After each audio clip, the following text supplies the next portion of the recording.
Hello everybody and welcome back to RP1. In today's episode, we are just going to focus on trying to get some science and launching as many rockets as possible. A lot of the small biological experiments to kind of pick up what we need. We also are going to be doing a couple downrange contracts for our early satellites program. As we see here, we can pick up a 7,500 kilometer. There we go. We'll pick that up, and we'll get that situated with the rocket that we've already built for that situation, which is the Icarus 1. However, we're going to first take this rocket, and we are going to change it a little bit and make it suitable to do biological experiments. So let's take off the solid rocket booster and the Aero B engine, the upper stage, and we're going to name this the Icarus 0.5 BE. And we don't need very much from this. We just need to push it far enough to maintain altitude for a long enough time that the experiment can run, because in RP1, or actually I should just say in Realism Overhaul, science takes time. So let's go ahead. We're going to need a fairing on this because when we re-enter the atmosphere, we're going to be pretty hot. And I know you don't need fairings, but I found my best of luck retrieving these science experiments with fairings, at least until we unlock heat shields, which we're going to try to do that today as well. We're after as much science as we can. I'm going to put this early film camera on here, but I will eventually take it off, and we're just going to focus on the biological experiment, because when you put a film camera inside a fairing, go figure, the camera can't see anything. So until we take that fairing off, or if it gets slightly bumped, that camera is going to be useless. But anyways, we're just going to utilize the fairings as an early heat shield until we can unlock that. Let's go ahead and change the numbering on here. Icarus 0.5 BE. Alright, and that's looking pretty good. Let's check our staging. We want to make sure that we don't lose our parts, because it's much harder to change your staging in flight than it is beforehand. So we also need to make sure that we arm our parachutes. There's been an update since the last time I had played, and so the real chutes no longer need to be set in the action groups. You can actually set them in the VAB by themselves. But then there also is no action group to arm the parachutes, so that's a little unsettling. I like being able to have control in both RP1 and KXP, or KSP, excuse me. I like to have control of arming my parachutes, but you know, that's progress for you. So we're gonna go ahead and simulate. And that looks good, but we realize the camera does do nothing. So let's go ahead and lower that, close it. We'll get a little more delta V out of that. Less weight that we have to carry, which is also nice. And in the first test flight, even with the camera, it succeeded to produce quite a bit of science. So we don't need to test flight it again. We know that it'll actually just do a little better now that it has less weight to carry. So let's pop a couple of those into the build queue. So now we have 3 Icarus 0.5 BEs, 2 Icarus 1s. And the Icarus 1s are what we used in the last episode to go down range. So let's spread these out. I want the BE first because that's our science gathering craft, and we want to start off with science as best we can. And so the rest of this episode is just kind of going to be launch after launch after launch, as you may have deduced from the title. Unfortunately, I was not able to record any of the audio from this, any of the rocket noises or separations or anything like that. I was having a lot of troubles with my computer and almost had to send it in for repairs or warranty, which was just a nightmare having to think about that. But luckily, a friend of mine, I thanked them in the description, walked me through it, and I was able to solve the problem, and it was connection with the power bank. And so I was able to fix that, and things should run a lot more smoothly now. Also, I will be able to utilize more of my graphics card, so hopefully things will look a little bit better. But yeah, so I had some issues and none of the audio for this whole session recorded, unfortunately. I just wiggled there that our biological capsule is running. It doesn't matter that it is shielded by the fairing. So, and we would have solved our downrange contract, except we don't have any sounding payload on here. And so that's fine. But once again, this is an experiment for science. The next rocket will be our downrange contract. The Icarus ones are all about downrange science and more for the reputation of it all.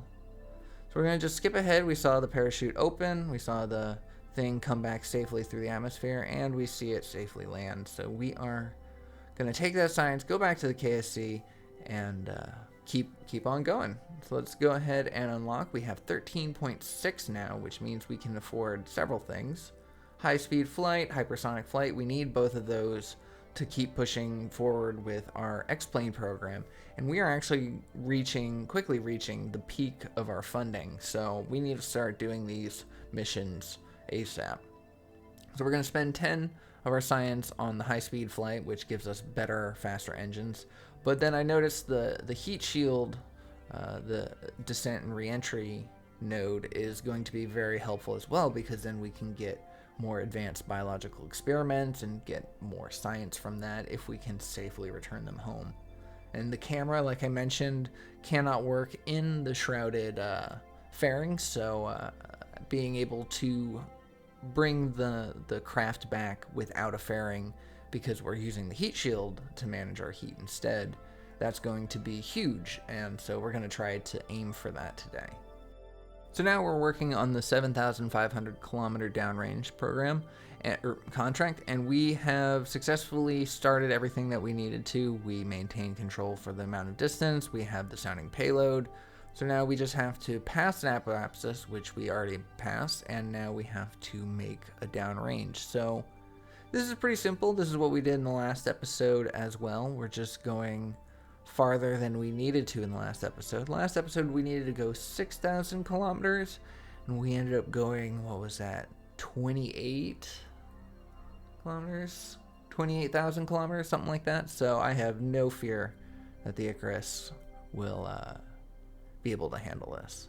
So we go ahead and separate, and the SRB takes over, pushes the AeroB forward, and it's primarily there to extend, just to give us extra distance, but as well it is there to have a better hot staging. I don't like hot staging on the lower lifter itself. I dropped my solids a little early. I did that manually, not through MechJeb, but I dropped my solids a little early by accident, and now we have this little wobble going on. But it's not too bad of a wobble. It's still relatively straight. We're still generally on our prograde, so it shouldn't be too much of a problem. So let's go ahead and just skip ahead through time a little bit, let it coast its distance as we look over this world of ours. And we're reaching the west of Africa, sailing clean over. I think this is the southern part of Africa right there, because of the angle that we're at. We cover both sides and then the water in between. We're now on the dark side of the world, but we have successfully completed our contract, 7,500. I don't need to keep saying that, but it's just the fact that it is such a gargantuan task in early game to go the 4,500 or the 500,000 kilometers downrange. So the fact that we are easily crushing the 7,000 is a good sign, because orbit's not about going high, it's about going sideways very fast, and we are slowly approaching being able to go sideways so fast that we don't hit the ground again. So I'm very excited about that. Real fast, we're going to take the altitude sounding rocket contract, because it is optional, but it is something that we can achieve with the rocket that we already have set to be built anyways. Alright, so we're once again on Icarus 0.5 BE. This time we are launching early in the morning on a very cloudy day, so it is hard to see. It's very dark. I apologize about that, but it will be lightening up soon enough as we pass through the cloud layer.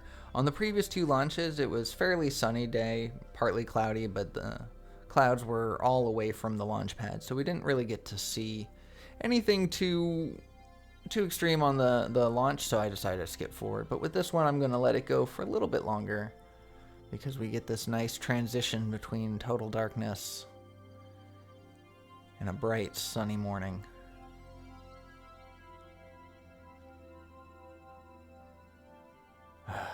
Beautiful. It makes me really early morning cloudy day launches have become my favorite time in RSS Reborn. It's just so gorgeous. So we're going to keep our flight path. If anyone's curious, I like to drop 1 degree eastward every 25 meters per second of acceleration. So if you see at the top of our nav ball, that number then is going up. Every time a multiple of 25 passes, I tilt it until I reach the desired apoapsis that I want, in which case I point it directly horizontal and start to spin, so that way we get a nice little spin stabilization. We don't need a spin stabilization on this payload, but it's good to just keep the habit, you know.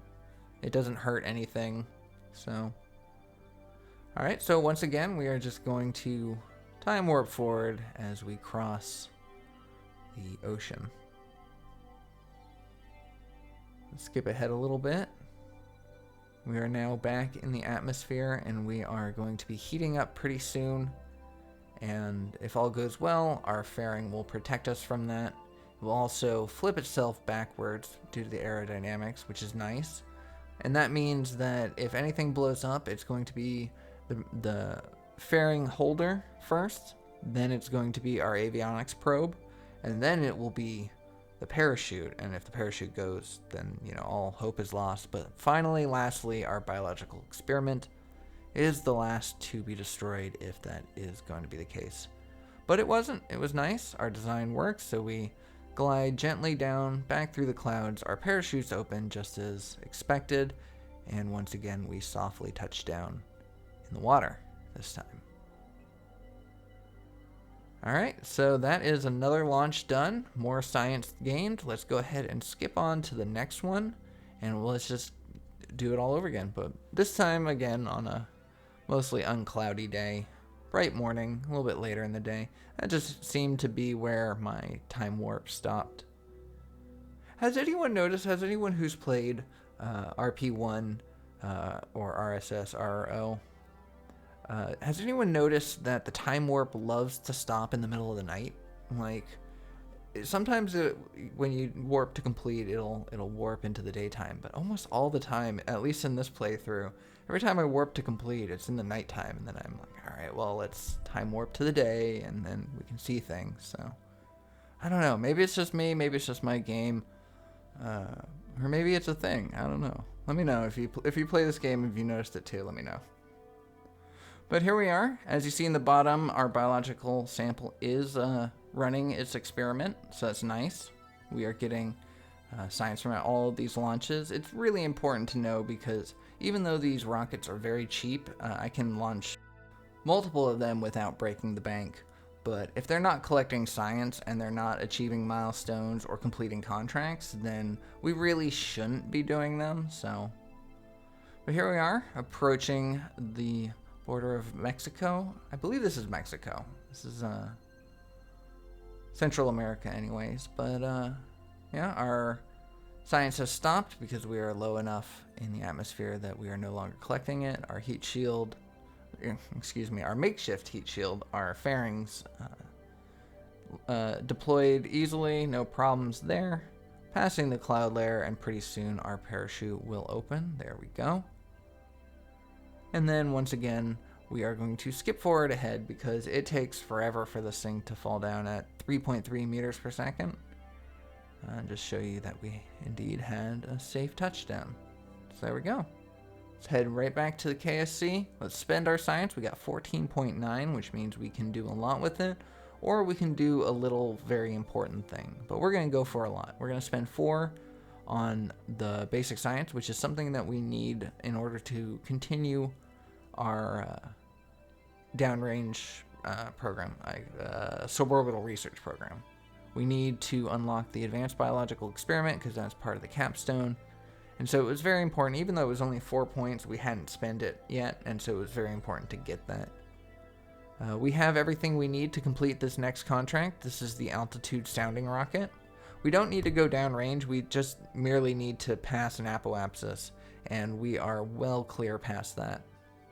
The Icarus 1 really is overkill on this contract. We probably could have just done it with the launch vehicle itself, but regardless, hopefully we'll be able to get some science from this. At least that's what I was hoping. I don't think we actually do end up getting any science from this. However, we do complete another milestone. So in the end, this launch actually was worth it as well. So I was very happy with that. Honestly, I'm a little bit hesitant and nervous because it's been surprising the fact that we haven't had any engine failures. We haven't had any misfires or ullage problems. I've gotten a lot better at launching, to be fair, but even just the general, you know, this engine only has a certain percentage chance of working or continuing to work as you fly, so very surprised about that. I would have included it. I wouldn't have cut it out. You know, I haven't been, you know, secret about that. And if you consider joining our membership program, you can actually see all the test flights from this, and you'll see that this is indeed has been working out for us.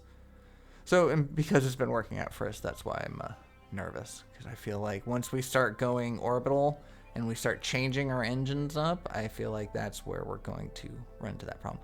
But there we go. We got an uncrewed altitude milestone of 2,200 kilometers or something like that. I didn't catch it well enough, but you can go back and look at it if you want. So huge height milestone. And so even though we get no science, and but we do complete a mission for that, so well worth the effort.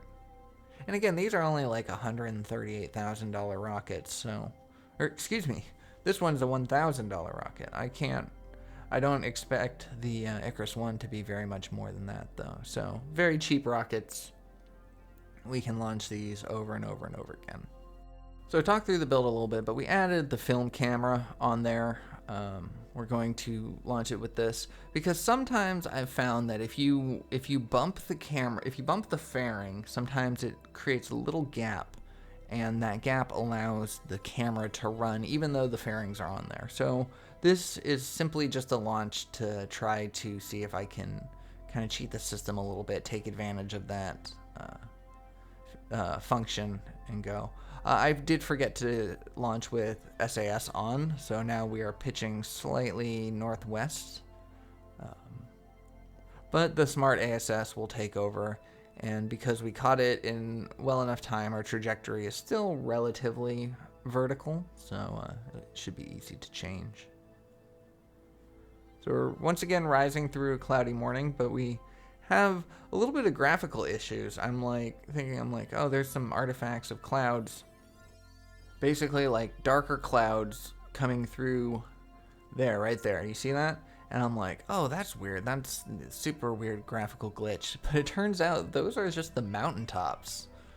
Yeah, we're seeing the tops of mountains. If we were to land on those little mountaintops with a Kerbal, we could potentially walk down through the clouds. That sounds fun. I might want to try that sometime. But yeah, that was very cool. Very cool to find that. So yeah, so our film camera is shrouded, so we're not able to collect any science from that. We've got about 4 seconds left on our burn. And what I should have done was, while we were still burning, separated. But I separated right as we let go. And what I needed was for the rocket to bump into the fairing. So unfortunately, no camera science will be done. We got a little bit of biological sample capsule left to pick up over the ocean, so we're going to try to go for that.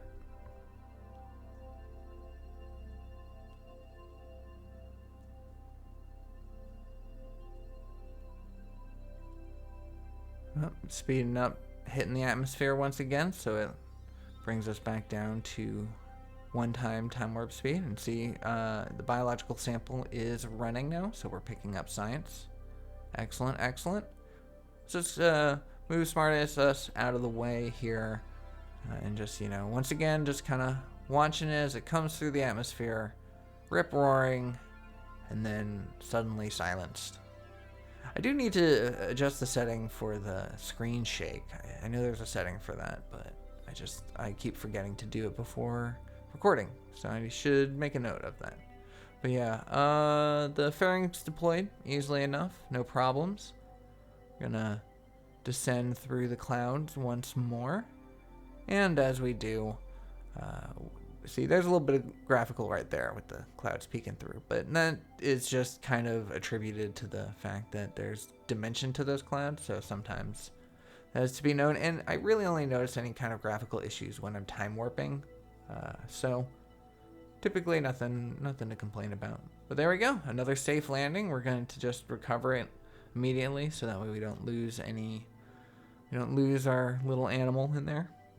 We're going to spend 12 science and immediately unlock, well, not immediately, but we're going to instantly choose the Mach, or the hypersonic flight, and that's going to give us the Mach 2 X cockpit. I can't remember the name of it. The X2, the X15, the high altitude cockpit we'll be able to unlock, which means that we'll be able to complete more of the jetcraft, the X-plane program.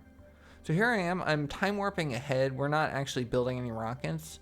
What you saw in the, I talked completely over it, I gotta stop doing that, but what you saw in the VAB was us taking off the fairings, because we're not going to use those anymore, because now we have access to a rudimentary heat shield. It's one of those ballistic types, I can't remember the name of it, but instead of taking a low, soft angled profile coming through the atmosphere along descent, this is more designed to come in more vertically, hard and fast, and just take all the heat and get through the atmosphere as quickly as possible. So that's how we're going to launch, and that's what we're going to try to do now. And so now we have the film camera, which will be able to start gathering science immediately. Once again, sorry for the darkness. It's just the time of day that we launched, but the orange glow of the sun was too tempting not to see in this kind of way. Yeah, so I have the biological sample capsule and the early film capsule windows up at the bottom, so you'll be able to see once they start producing science, and they'll start after 40 kilometers up, and then 140 kilometers is the barrier of space, and so they'll be restarting their experiments for that. I'm really excited. Having this heat shield is going to be huge. We're going to be able to do once we're able to get orbit capable, we'll be able to put in the advanced biological capsule, the larger one. Yep, see, our film camera is recording now.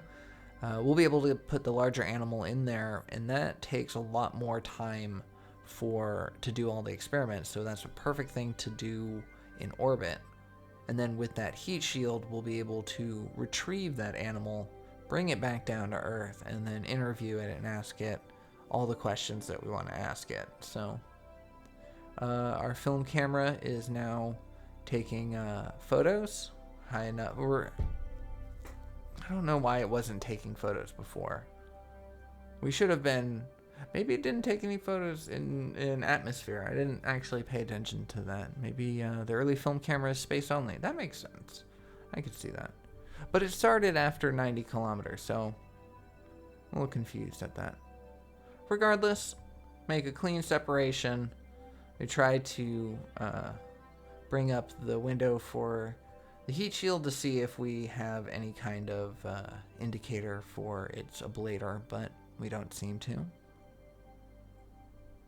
And we're just gonna time warp to our apoapsis, pass it, and come back down, and hopefully the craft will right itself out and point itself retrograde without any kind of intervention from me. Oh, maybe it's high atmosphere only. Let's see, when does it stop? Oh, well, I'm not gonna be able to see that. Yeah, sometimes I don't notice certain things until afterwards in the editing process, and so I'll have to look into that in the next time we record. Here we are, just rocketing through the thick part of the atmosphere, and that heat shield kept us safe. I was very surprised, but very happy. And so now we're just gonna follow this down. I'll look at those nice fluffy clouds. And yeah, this is going to be our last launch of the episode. Once we bring it down, we'll take a look at our science, take a look at our missions, and see where to go from there.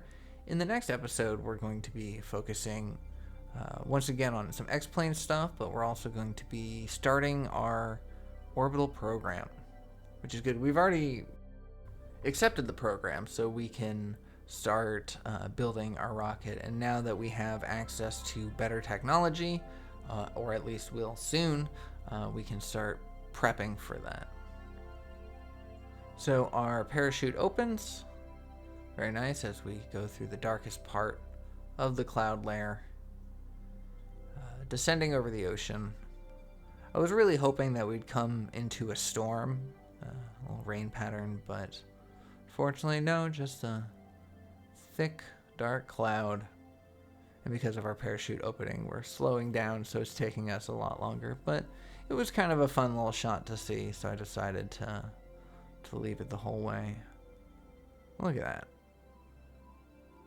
Yeah, I think mid-morning, early morning, that is my favorite time to launch now. Alright, so once again, we're just going to skip ahead to the actual landing portion. Excellent. Safely got all of our science experiments in one piece, so let's go ahead and take that science. We only got 5.7, but we're going to unlock the avionics prototype. Honestly, I should have unlocked that so long ago. Having later avionics would have made a bit of a difference, but anyways, that is where I'm going to leave today's episode. I had a lot of fun. Once again, we're going to try to do some orbital stuff next episode. If you're interested in seeing any of that early, please consider joining our membership program. And yeah, I will be seeing you in the next one. So anyways, thank you so much for watching. I hope you enjoyed it. I hope you're looking forward for more RP1. If you did, please consider giving me a like, drop me a comment, let me know your thoughts, and I will see y'all in the next one. Take care.